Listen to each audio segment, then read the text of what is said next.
And that You gotta get didn't work so some well, white you bread, know. some white bread, some And I white had the bread. hair and that kind of slick, and Once you you add all then you that. had that. Oh, hey, didn't see you there. The following is a public service announcement about the horrors of propaganda and the tools you can use to defend yourself. Hello, my name is Ben Robertson. I'm Brandon Rieck. Carlton Thompson, and Nathaniel Vanderoost. We're going to talk to you about multiple forms of propaganda in multiple nations. I myself am doing North Korea. I'm doing Iran. I've got the wonderful and lovely Nazi Germany. I am the in-house expert on America's use of propaganda. Shall we begin?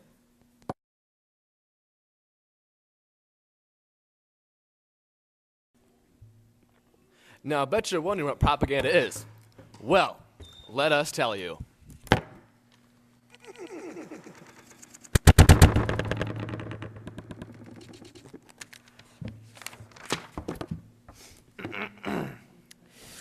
Definition number 1. A group or movement organized for spreading a particular doctrine of system and principles.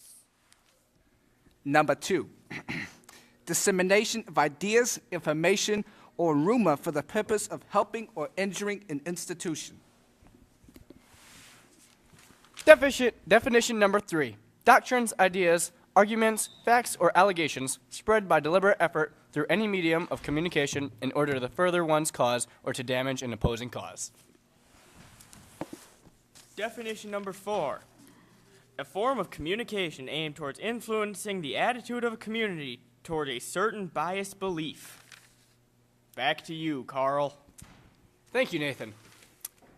Propaganda can be found in media such as television, newspapers, books, or radio. So first off, thanks for the memo for the shirt and tie thing. Thought it was sweaters.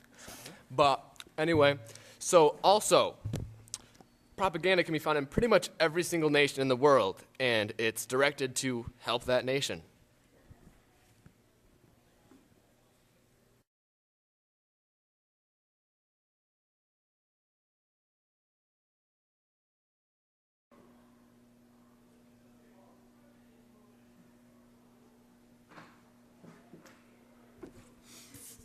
Hi, you're here with Carl Thompson, specialist on Nazi Germany. I'd like to take this time to talk to you about propaganda in the past. Nazi propaganda was a very large part of the Holocaust, and Joseph Goebbels was at the center of it.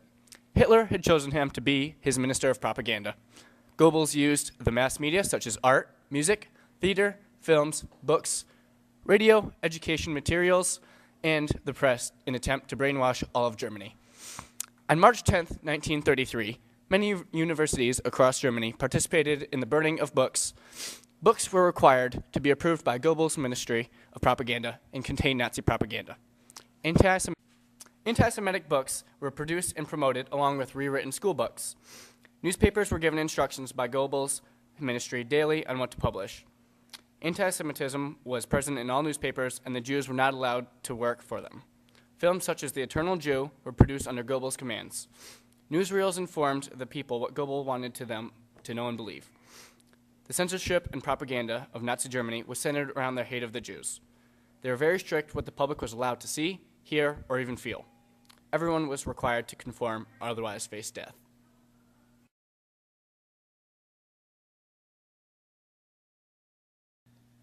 Hi, I'm Nathan Vanderoost, and I'm here to talk to you about American propaganda. Get out of here.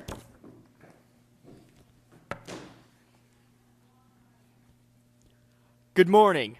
I'm the real Nathan Vanderoost, here to talk to you about American propaganda. Yeah, propaganda in the U.S. is spread by government and media entities. Within the U.S., propaganda is not only in advertising, but any form of media spread to the general populace. Propaganda is used, in the political sense, by the majority party in order to gain support. And they get the country into a groupthink mentality. By spreading false accusations against the opposition, the majority party gains support. Insert propaganda here.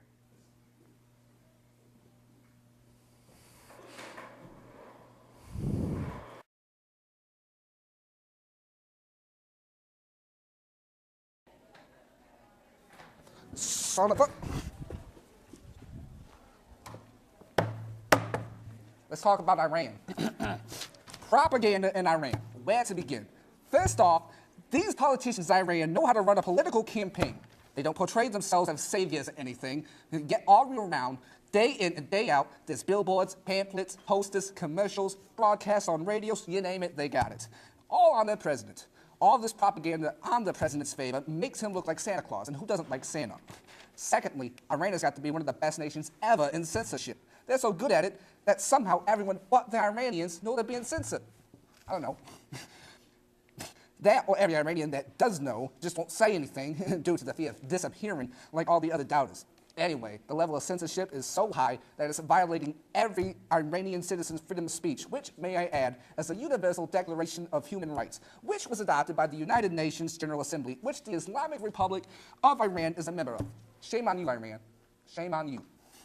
The methods of propaganda is based majorly on censorship, which involves historical censorship and historical revisionism.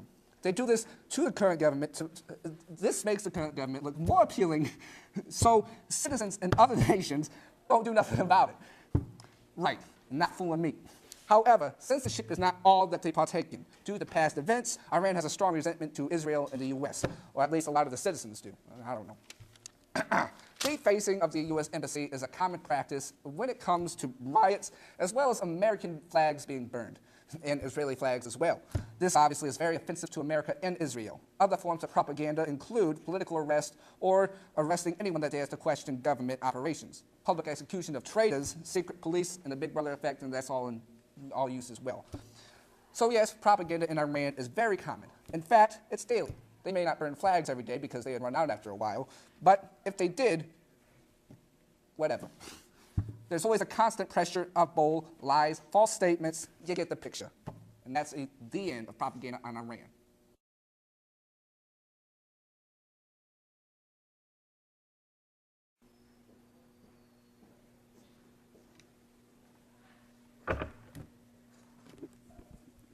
Hello, my name is Ben Robertson, and I'm here to talk to you about the propaganda of North Korea.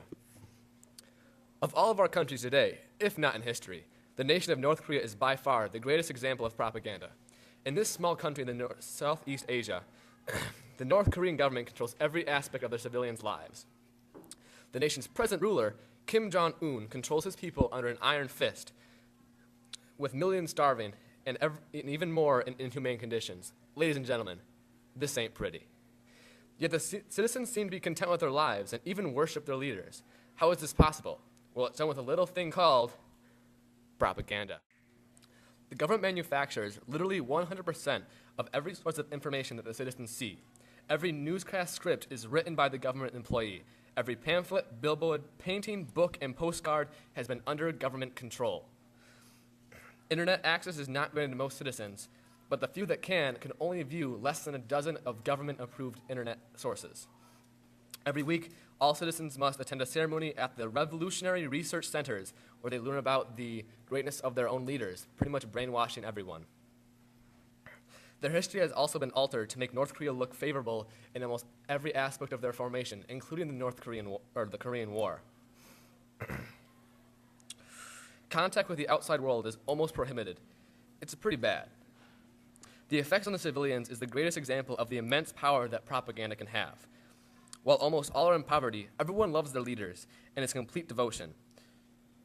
They all have the feeling of national superiority to all other nations in the world, even though in reality they are far behind. They also have deep anti-American sentiments for what happened in the Korean War, something that they have been lied to their entire lives. They see their leaders as all perfect and believe that they are leading the world to greatness. While they know that they are starving, they still believe that their time will come soon. This is truly disturbing, and that is the power of propaganda.